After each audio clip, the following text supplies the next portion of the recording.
David Greenfield. I was a radarman, second class. I joined the Navy about 9 months after finishing high school in 1959, and I was serving an apprenticeship in plumbing, and became a little bit disenchanted with that.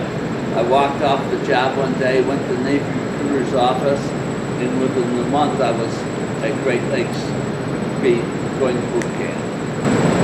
As I recall, it wasn't a difficult transition for me. I'm from a large family. I didn't get homesick, although I missed my family. It wasn't a difficult transition at all. When I went to Great Lakes, I had played the clarinet in high school, so I was recruited to be in the recruit training command band. So that was a little different than most of the people that were in my company. So every day when they were doing other things, I went to rehearse for the band. So it was really a good experience. After I finished boot camp, I went to radar school in Norfolk, Virginia. And from radar school, it was, I heard some of the questions you asked earlier. Radar school was challenging because it was a different kind of a regimen.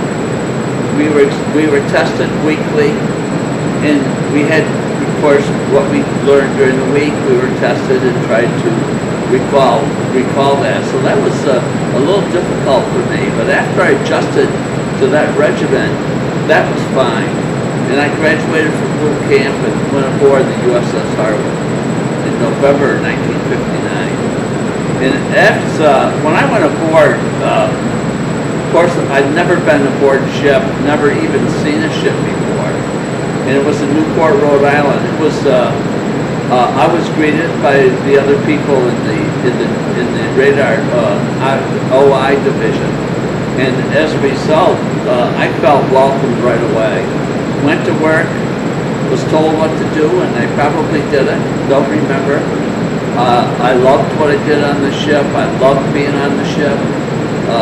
Of course, that first winter, we did a lot of North Atlantic cruising, so as a result, it was pretty rough. That did not bother me at all. I was never seasick on the ship. After I was aboard, it didn't take me long to make third class petty officer. Of course, I went aboard as a seaman apprentice and had to make seaman, and then third class, and then, of course, second class. But after I became third class, I was asked if I'd be willing to take over the duties of the post office on the ship. And I did do that for a couple of years until the Navy came out with a postal rating for someone to become an actual postal clerk. So that was busy. I always was the first one off the ship to get the mail, sorted it. People came and got it by division. So that was exciting. I sold money orders. I did. That was really an exciting part of being on the ship. Of course, when you're out to sea, there really wasn't much you could do. When people on payday, people got paid whether they were out to sea or not, and people came to buy money orders and that kind of thing. But that was a good responsibility, and I loved it. How close? I think the crew was very close, especially those people that out in my own division, and they were electronic technicians and radarmen. Yeah, you got to know people very personally, and everything about them, their home life, things that they did when they're growing up. It was really kind of fascinating. I adjusted to that pretty easily. So much so that my parents used to get a bit concerned when I didn't write home enough to keep them informed. But other than that, no, it was a great camaraderie, and these kinds of relationships live on to today at these reunions. Our officers, great officers by and large. We work really closely with people in CIC, which is the operations center on the ship.